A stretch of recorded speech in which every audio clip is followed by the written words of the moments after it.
ఆ పాపాలకి ఫలితం రోగాలు. ఆ రోగాలు కలిగి ఒక్కడే పడుకుని ఒంటి నిండా గొట్టాలు పెట్టినప్పుడు ఈశ్వరా తప్పైపోయింది నన్ను క్షమించంటాడు.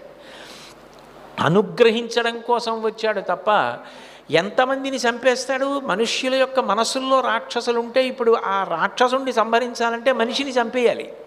అందుకని మనిషిని సంహరించకూడదు. అది సర్వోత్కృష్టమైనటువంటి శరీరం. ఈశ్వర సృష్టిలోనే మనుష్య శరీరం లాంటి శరీరం లేదు. జంతువునాం నరజన్మ దుర్లభం, చంపడం కుదరదు. అందుకని పాపములను క్షమించడానికి వచ్చింది అవతారం. అది వెంకటేశ్వరుడి గొప్పతనం. అందుకే వెంకటాద్రి గొప్పతనం ఏమిటి అంటే అటువంటి కొండ ఇంతకు పూర్వం లేదు, వెంకటేశ్వరుడి లాంటి అవతారం లేదు. కలిబాధ మాంప తిరుమల కలియుగ వైకుంఠమనగ గైసేసిన మీ సలలిత కరుణాహృదయము కలలోనను మరువరాదు కంజదలాక్ష అంటారు. కలలో కూడా నీ కారుణ్యం మర్చిపోమయ్యా.